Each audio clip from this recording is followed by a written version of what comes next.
La propuesta de ahora será trabajar con el texto de Nueva España también, al igual que el texto de Tutino, y en el caso particular del artículo de Guzmán Pérez, y poder analizar algo que quizá no hicimos suficiente hincapié porque Tutino se retrata en el tiempo y le interesa más ver el raconto histórico más que el fenómeno en sí.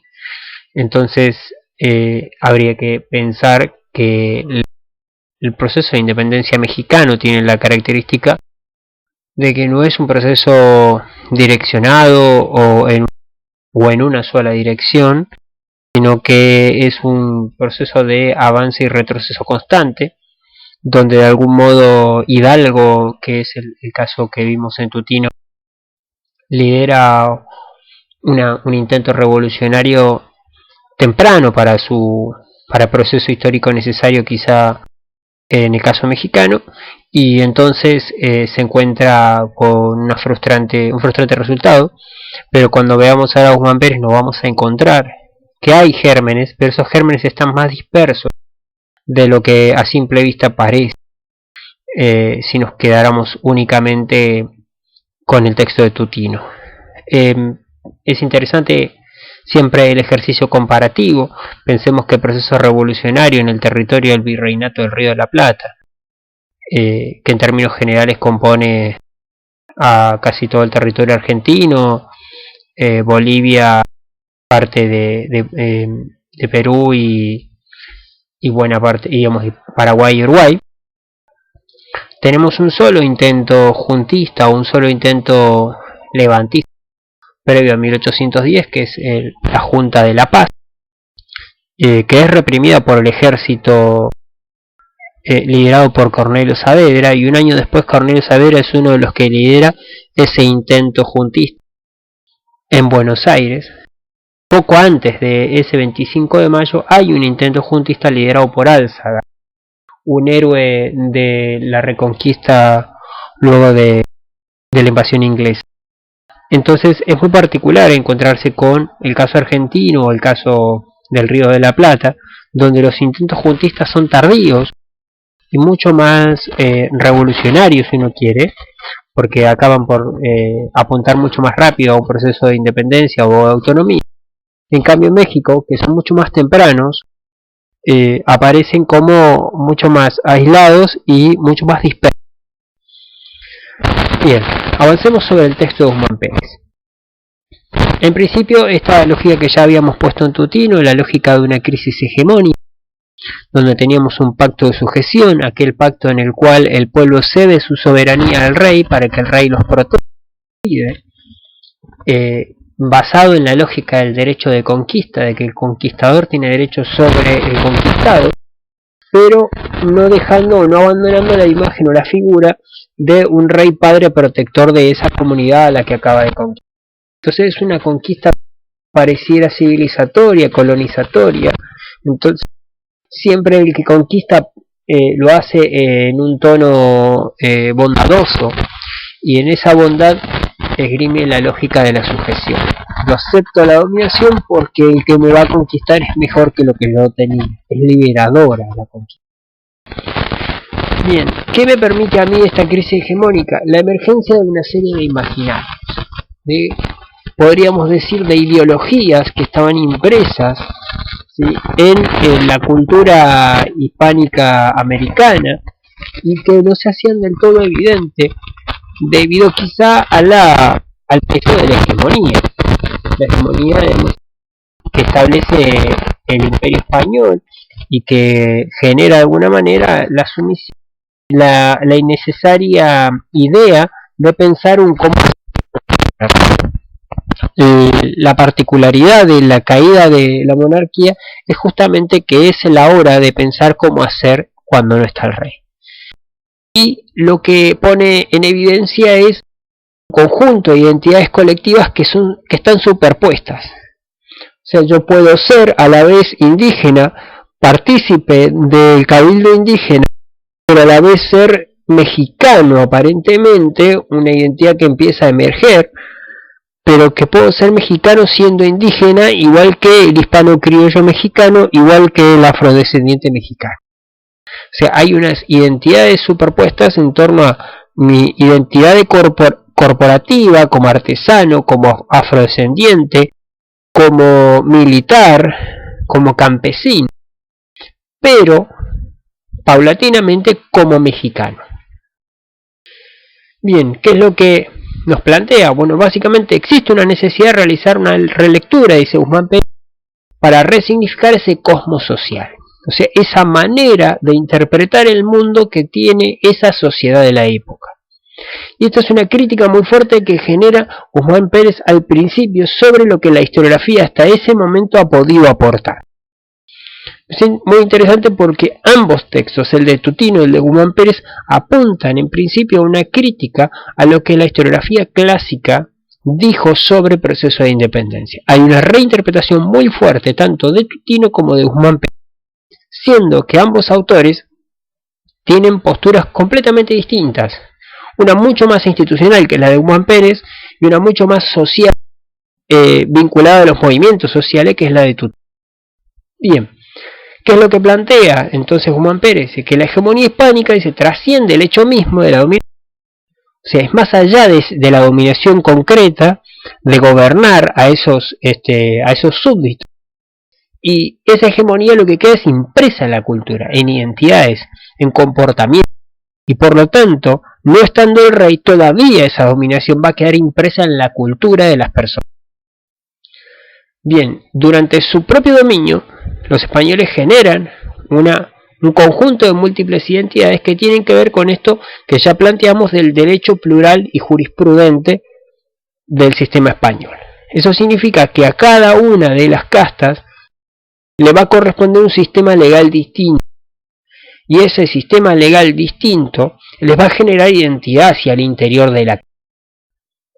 En la ideología burguesa, que es la ideología por la cual se escribieron los primeros abordajes históricos clásicos, como en el caso argentino sería el de Mitre, o en el de Chile el de Vicuña Maquena, que tienden a ver con la lógica burguesa liberal, ¿sí?, la crítica hacia el antiguo régimen, como un antiguo régimen cargado de discriminaciones y de desigualdades.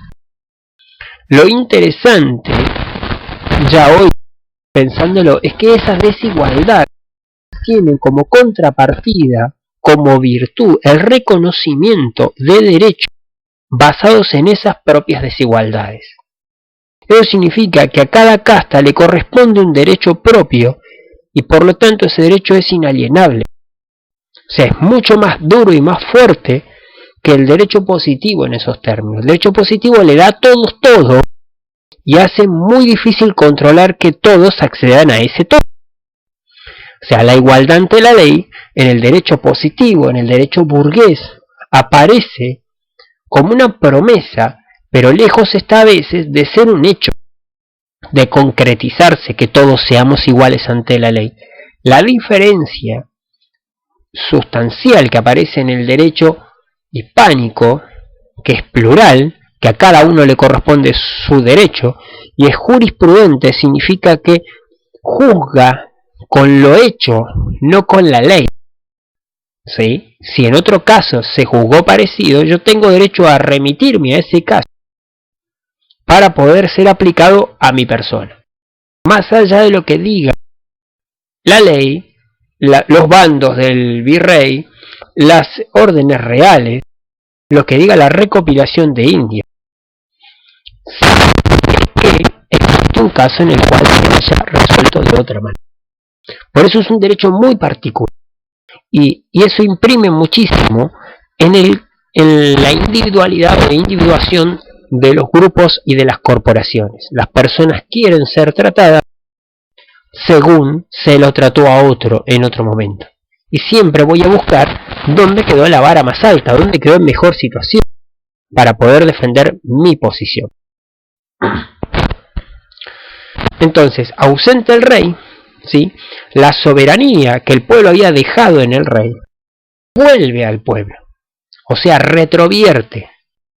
El pueblo virtió su soberanía en manos del rey, no estando el rey, la soberanía retrovierte en manos del pueblo, que es el portador original de esa soberanía, es quien la poseía. ¿Cómo se reorganiza esto entonces? El pueblo tiene ahora la soberanía. La solución es una solución hispánica, son las juntas.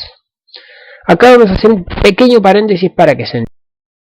La J en el latín y en el italiano no se conoce como J, sino como I lunga o I grandota. Y si hacemos un esfuerzo y pienso que la J es una J, cuando escribo el nombre de la letra pongo iota, o sea, I grande. ¿Para qué esta aclaración? Para entender que juntas en la versión original o del latín sería juntas, ¿sí?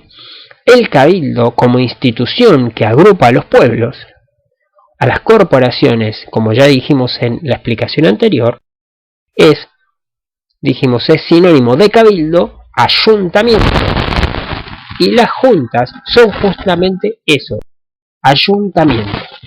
Personas que se juntan, que se ayuntan, como una yunta de pájaros, o una pareja de pájaros, acá se empiezan a reunir en busca de resolver eso que el rey no puede resolver, que es la organización, el gobierno, ese pacto societatis por el cual ellos se dieron su soberanía. Es lo que decía la filosofía, la educación que se les dio a muchos de ellos en las escuelas jesuíticas, en las escuelas de Salamanca, en las escuelas locales. Ellos habían cedido su soberanía, es lo que dice el pactismo hispano. Entonces, si no está el rey, vuelve al pueblo. Si es el pueblo, ¿cómo se organiza el pueblo? Naturalmente el pueblo se organiza en juntas. ¿Qué son estas juntas? Asambleas, ¿sí? Pero esas asambleas no son, por costumbre hasta acá, o por práctica común, multitudinarias. Lo particular que ahora sí van a ser multitudinarias. Pensemos en la historia argentina, que es la que la mayoría maneja. El 22 de mayo de 1810, las invitaciones, 22 de mayo, son 80. El 25 de mayo son 220 las invitaciones. Y aún así, si yo puedo pensar que casi se triplica en 3 días el número de invitados, 220 personas para una población de Buenos Aires, que va a ser de 44.000 personas, pero que además de eso, esa Junta de Buenos Aires se va a declarar gobernando todo el virreinato. 220 personas es muy poco. Entonces, estas juntas van a tratar de convertirse en soberanas en reemplazo de las figuras de los reyes.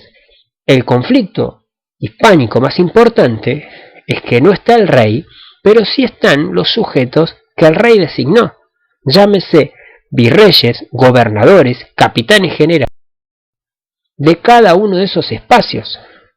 Entonces el conflicto va a ser no solamente que el poder retrovierte en los pueblos, sino que además de eso los pueblos tienen todavía autoridades institucionales oficiales en cada uno de esos territorios. Y la Junta de Sevilla y la Junta de Cádiz convocan a elegir diputados a cada uno de los reinos americanos, a los cuales le reconocen solamente 9 diputados. O sea, 9 diputados para toda América y 32 diputados solamente para España.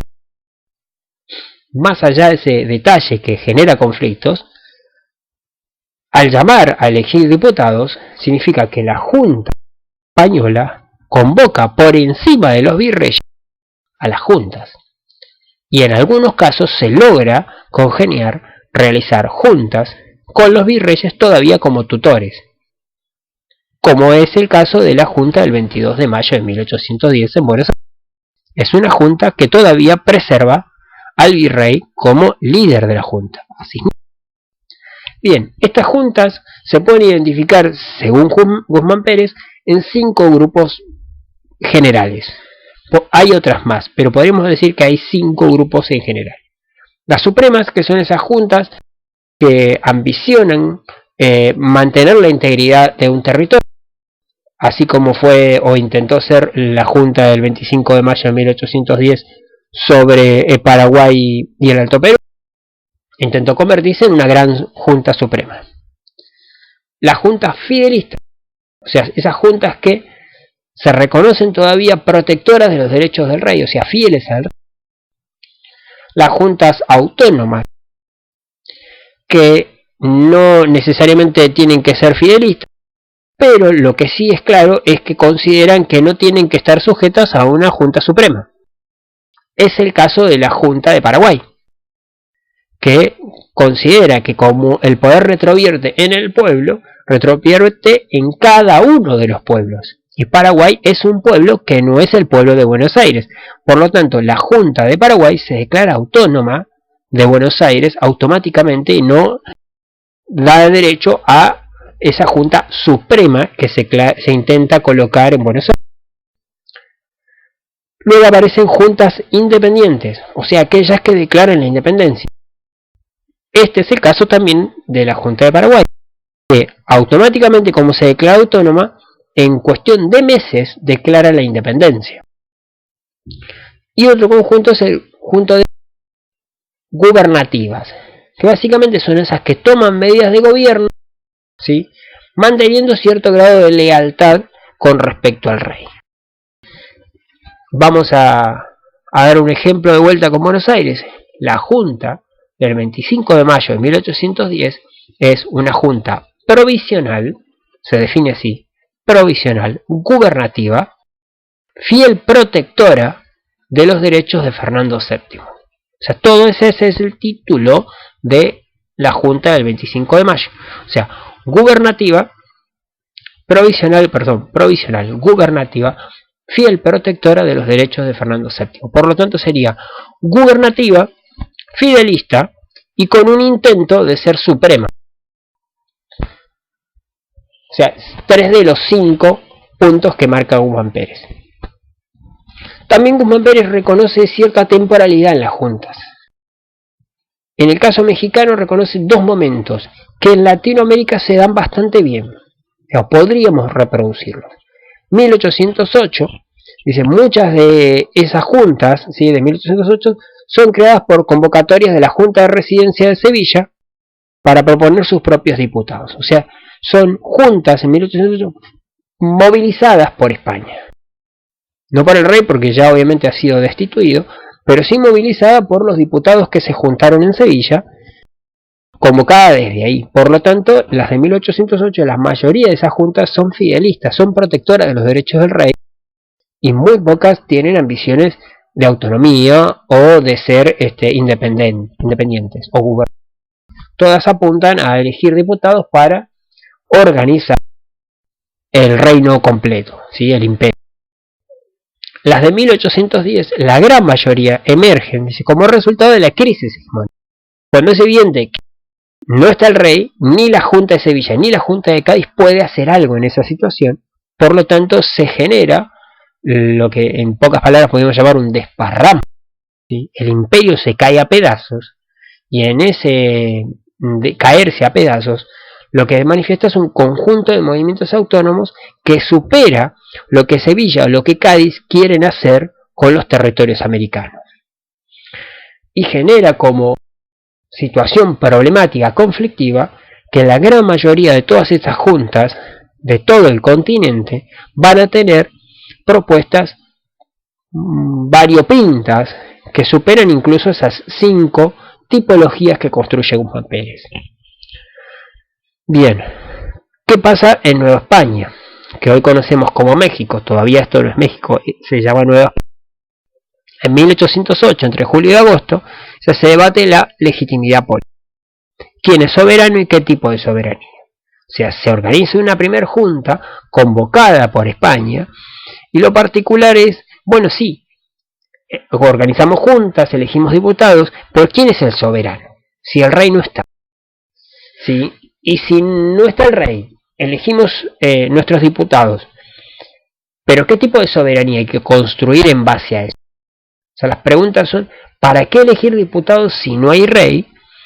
Y si somos solamente protectores de los derechos del rey, ¿para qué elegir diputados si en definitiva sigue gobernando el rey? Dice, emerge un Congreso Nacional asociado al rey.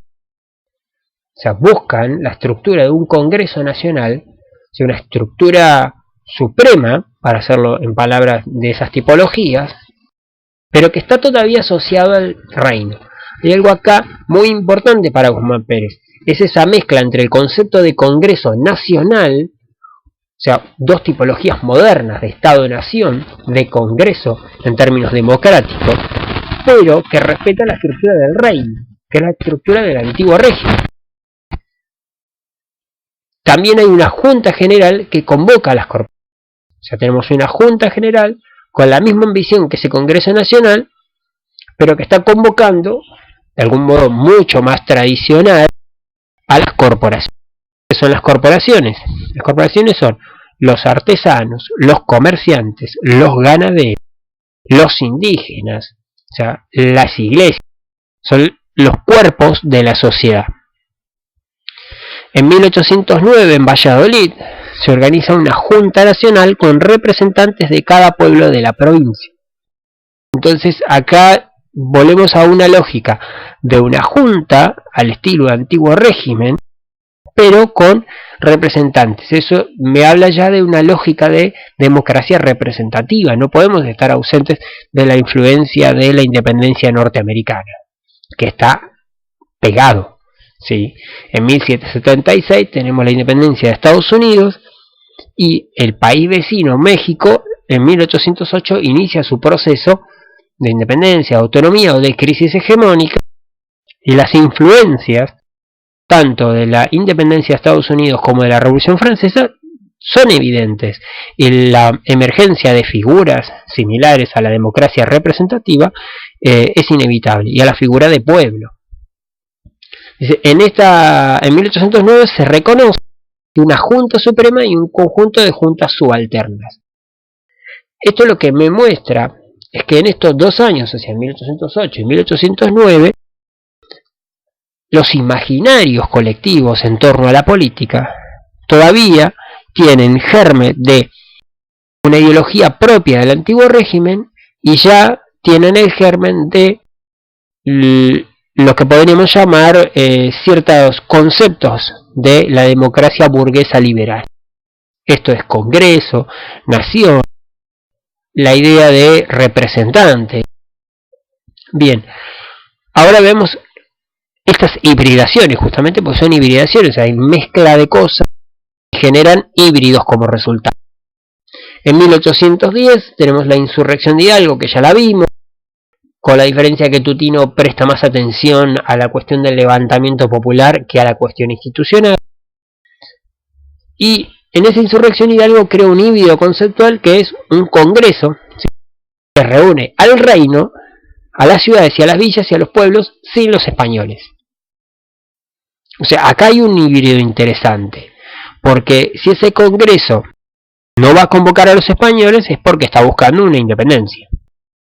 Ahora, sin embargo, si quiere ser realmente independiente y nuevo con el concepto de congreso bien moderno, lo particular es que convoca a los reinos, las ciudades, las villas y los pueblos, que son las estructuras institucionales propias del antiguo régimen. O sea, ahí está el híbrido entre parto del antiguo régimen para llegar a una institución moderna de tipo burgueso liberal. Bien, allí se declara el plan de gobierno americano sin un poder ejecutivo, solo representantes del pueblo. O sea, lo primero que busca Hidalgo es una estructura asamblearia de congreso resistente al poder ejecutivo, a la lógica de un poder ejecutivo. Ni lo presidencial, ni lo ministerial, o sea, de primer ministro, ni un intento de monarquía. Acá sí estamos en busca de romper con el antiguo régimen. En 1811 aparece una Suprema Junta Nacional Americana de Zitácuaro, donde hay una votación individual, igualitaria y plural, divididos en electores y elegibles. Vamos a analizar esta situación. ¿Qué significa que hay una votación individual? Que de los que asisten cada uno vota todas las personas votan. Igualitaria, que todas las personas votan por igual, todos los votos son iguales, no hay votos calificados. Algo que todavía en esta época es una discusión. Si los que saben leer y escribir tienen el mismo valor su voto que aquellos que son analfabetos. Y en algunos casos hay sistemas donde los que saben leer y escribir vale más el voto que los que no lo saben. Los que pagan más impuestos, su voto vale más. Esto es demasiado reciente, diría que en el 2014, 2013 se ha escuchado en los medios esta cuestión de que hay personas que no saben votar, que son incapaces de votar, que votan de memoria, que votan con el corazón. Es el mismo debate, lo único que con 200 años de diferencia. ¿Qué significa que es plural? Que todos pueden votar y en cualquier instancia. Es interesante porque es una búsqueda de un voto universal. Pero no es universal, es definido como plural, votan los hombres, no es universal, no votan mujeres. Bien, están divididos en electores elegibles y acaba la parte del voto censitario. Hay algunos que no pueden ser elegidos. Justamente indígenas, afrodescendientes, analfabetos pueden votar, pero no pueden ser elegidos. Es una democracia ordenada, restringida, calculada, donde yo sostengo una apariencia de democracia participativa, amplia, grande, con cierto grado de elitismo. En ese término se establece una junta autónoma, soberana y colegiada. O sea, una junta amplia, como acá se conoce como la junta grande, soberana en términos de que se declara gubernativa, que empieza a gobernar, y por lo tanto autónoma de las decisiones de España. Hagamos una síntesis de qué es lo que está buscando Guzmán Pérez con todo este análisis de esas estructuras de junta. Es decir, en principio tenemos una Junta Suprema que va a aparecer siempre. La Junta es una institución de las costumbres hispánicas. La lógica de Suprema es un intento de sostener esa integridad territorial. Entonces esa Junta Suprema tiene mucho de antiguo régimen, en tanto que se llama Junta y en tanto que en búsqueda de esa supremacía o de ser suprema, trata de conservar la integridad territorial, que es una integridad territorial que es heredada por el antiguo. O sea, ninguno de los virreinatos va a permitir, o sea, muchos de los virreinatos van a querer ser independientes, pero ninguno de ellos va a permitir que los territorios que estaban bajo su institucionalidad se independicen de ellos. O sea, independientes a medio. ¿Qué es lo moderno acá? Lo fuertemente moderno, la participación popular. El pueblo aparece como originario de la soberanía, pero también aparece como nuevo sujeto político moderno. O sea, en el concepto de pueblo tenemos el mayor conflicto. El pueblo es el originario de la soberanía en aquel pacto del juntismo, pero también es el pueblo el que aparece ahora, cada vez más soberano y cada vez más participativo, en la figura moderna de la democracia burguesa. Es el pueblo en la calle, es el pueblo votando, es el pueblo participando. Y es el pueblo como soberano. Entonces la participación popular es como es la que se moderniza más rápido, para hacerlo más simple. El último elemento de esto, o sea, todo esto va a terminar concluyendo en un Congreso Constituyente que obviamente firme la independencia mexicana y que escriba una Constitución mexicana. Pero ¿qué características tiene ese Congreso Constituyente? En principio, el Congreso es una institución, ¿sí?, moderna, colegiada, que refiere a la democracia liberal, ¿sí?, y que refiere básicamente a la estructura de representación, del voto representativo. Las personas no se representan a sí mismas como en una junta, sino que son representantes de otras personas que los votaron a ellos. Esa es la gran diferencia entre el concepto de junta y el concepto de congreso. En la junta no son representantes o no deberían ser representantes. La junta, el pueblo se representa a sí mismo en la lógica del funcionamiento, por intermedio de sus corporaciones, pero se representa a sí mismo, no necesita representantes. En cambio, en un congreso, las personas eligen representantes, diputados, para que asistan a ese congreso. Lo particular es que conserva este congreso una lógica junta, porque supone, ¿sí?, un conjunto, todo esto que estaba atrás, del imaginario del antiguo régimen. Entonces vamos a tener un Congreso con características modernas, pero con una práctica muy propia del juntismo. Por eso me interesa mucho que cuando analicemos estos dos textos, cuando se lean estos dos textos, presten mucha atención a ese universo problemático que tiene que ver con tener un pie en el antiguo régimen y tener un pie en el mundo moderno. La particularidad, y acá sí para pensarlo en términos metodológicos históricos, es que las costumbres son las más lentas en cambiar. Los hábitos de las personas son los más difíciles. Entonces un proceso revolucionario puede cambiar rápidamente la estructura política, más lentamente la estructura económica y muy lentamente la estructura de la cultura y de las costumbres.